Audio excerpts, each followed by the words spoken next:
Alles, was man hier sehen kann, war einmal der Boden eines großen Meeres. Das war in der Kreidezeit vor etwa 100 Millionen Jahren. Heute ist es eine unheimliche Landschaft. Hier gibt es Fossilien und Knochen von uralten Meereskreaturen. Wir sind im östlichen Teil der Provinz Alberta in Kanada. Es gibt eine Region von Hunderten von Quadratkilometern. Man nennt diese Region Badlands. In den Badlands gibt es viele interessante Sehenswürdigkeiten und zahlreiche Wandermöglichkeiten. Auch in der Nähe gibt es einige Überraschungen und nicht nur die schöne Landschaft. Schauen wir uns um und sehen wir uns an, was wir hier finden können. Das hier ist Lernen und Fahren.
Soweit das Auge reicht. Der Brooks-dinosaurierpark ist mitten in den Badlands. Paläontologen und Geologen lieben diesen Ort, weil er so ungewöhnlich ist. Nicht weit von hier wurden die Überreste des ersten bekannten Albertosaurus entdeckt. Dieser Dinosaurier ist nach der Provinz benannt, in der er lebte. Die Dinosaurier sind schon lange tot, aber diese Landschaft bleibt mehr oder weniger genauso, wie sie einst war. Gehen wir hinunter und sehen wir uns um. Heute ist es sehr warm. 33 Grad Celsius. Das halte ich für ironisch. Wenn man an Kanada denkt, denkt man wahrscheinlich an Schnee, an eisiges Wetter oder vielleicht sogar an Iglus. Das hier fühlt sich ganz und gar nicht wie kanadisches Wetter an. Was für eine komische Landschaft. Vor Millionen von Jahren sind hier Dinosaurier gewandert. Und Millionen von Jahren davor bedeckte Wasser all dies in einem großen Meer. Unter der Erde hier befinden sich überall Dinosaurierknochen und andere Fossilien. Aber die Badlands haben mehr zu bieten als Wüste und alte Knochen und komische Felsformationen. Nicht weit von hier liegt etwas Interessantes. Nicht halb so alt wie die Dinosaurierknochen, die man hier finden kann, aber alt ist es trotzdem. Fahren wir dorthin.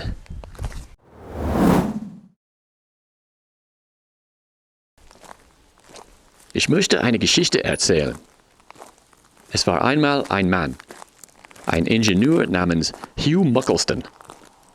Er hatte eine Idee. Seine Idee war es, ein Aquädukt zu bauen. Nicht nur ein Aquädukt, sondern die größte Betonkonstruktion der Welt. Dieses Aquädukt würde 113.000 Hektar Land mit Wasser versorgen. Dieses Land würde dann der Landwirtschaft dienen. 3 Kilometer lang. Die Canadian Pacific Railway nahm diese Herausforderung an und baute das Aquädukt im Jahr 1912. Das Projekt war eine Katastrophe. Der verwendete Beton war minderwertig und die Dehnungsfugen aus Kupfer versagten fast sofort.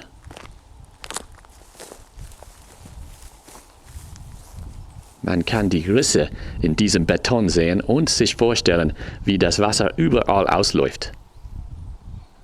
Der Unterhalt des Aquädukts war unglaublich teuer. Im Jahr 1969 wurde das Aquädukt durch einen Kanal ersetzt. Dieser Kanal wird auch heute noch genutzt. Dieses Zeichen bedeutet, dass man hier auf keinen Fall schwimmen sollte. Das Wasser ist tiefer und schneller als erwartet. Hier kann man leicht ertrinken. Das Aquädukt ist heute ein historisches Denkmal. Die Struktur ist instabil und man kann sich ihr nicht nähern. Oh, eine Ente.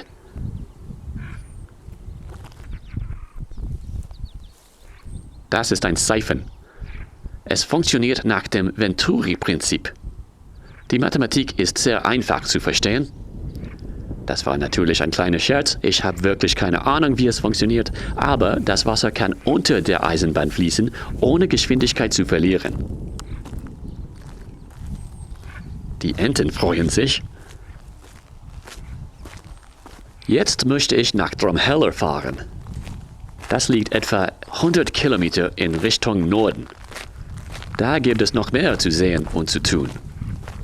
Also, lass uns ein bisschen fahren.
Drumheller ist ein schöner Ort im nördlichen Teil der Badlands. Er ist kleiner als Brooks, vielleicht 8000 Menschen oder so. Das Terrell-Museum für Paläontologie befindet sich hier. Dieses Museum ist weltberühmt. Man kann sich dort den ganzen Tag lang Dinosaurierknochen ansehen. Ich bleibe lieber hier draußen im Sonnenlicht. Dieser ganze Ort liebt Dinosaurier. Überall kann man Dinosaurierstatuen finden. Das ist gut für Kinder. In der Umgebung gibt es zahlreiche Wandermöglichkeiten. Das Wetter ist hier immer heiß, aber es ist sehr schön. Im Norden befindet sich etwas Ungewöhnliches. Eine der letzten Flussfähren, die in dieser Provinz noch in Betrieb sind. Ich habe diese Fähre noch nie mit einem Motorrad benutzt. Ich freue mich darauf.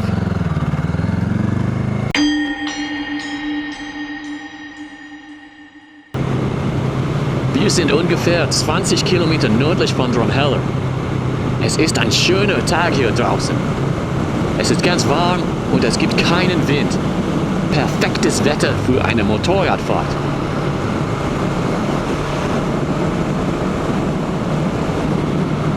Die Fähre soll hier sein. Wo ist sie? Das ist das erste Mal seit vielleicht 15 Jahren, dass ich hier bin. Ich hoffe, dass sie noch in Betrieb ist.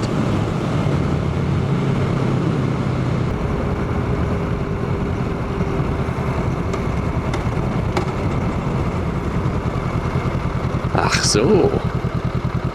Hier ist sie.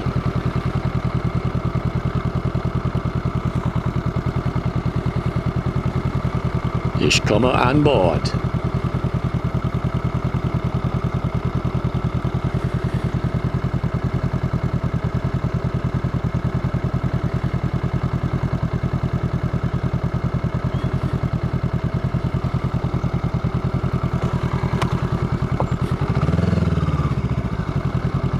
Hallo?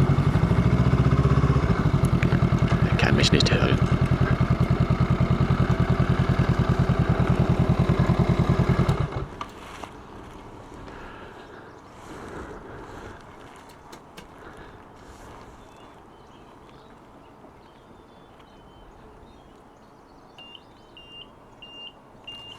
Oh, es geht los. Es geht los.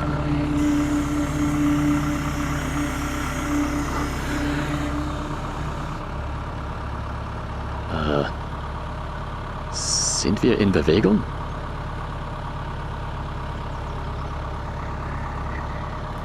Bewegen wir uns? Oh, ja. Ja, wir bewegen uns. Ich weiß nicht warum, aber ich habe gedacht, dass es schneller wäre. Es bewegt sich sehr langsam. Okay. Diese Fähre ist relativ neu. Sie wurde 1997 gebaut, aber die alte Fähre war hier fast ein Jahrhundert lang in Betrieb. In dieser Provinz sind noch 6 Fähren wie diese in Betrieb. Diese Fähre ist nur im Sommer und im Herbst in Betrieb. Im Winter friert der Fluss ein.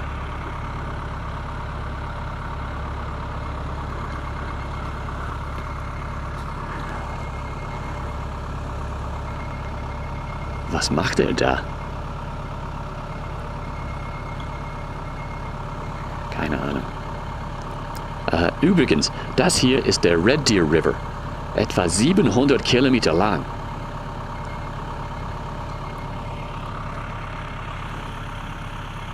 Es fließt aus dem Banff National Park. Weit weg von hier.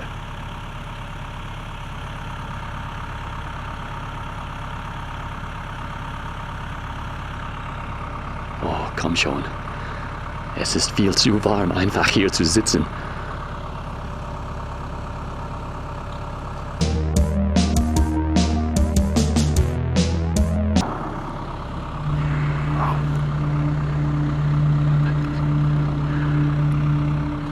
Oh, wir sind angedockt. Dieser Mann beeilt sich auf keinen Fall.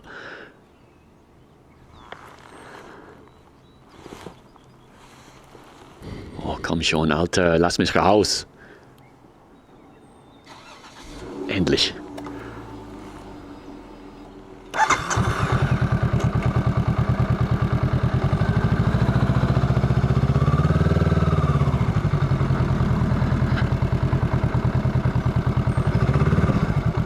Schönen Tag noch. Er kann mich immer noch nicht hören.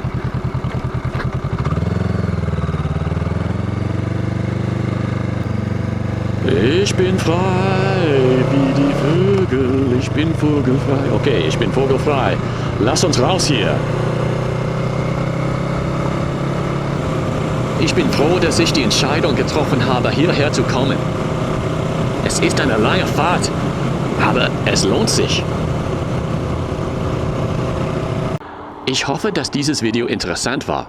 Und ich bin neugierig zu erfahren, ob es in Ihrem Land etwas Ähnliches gibt.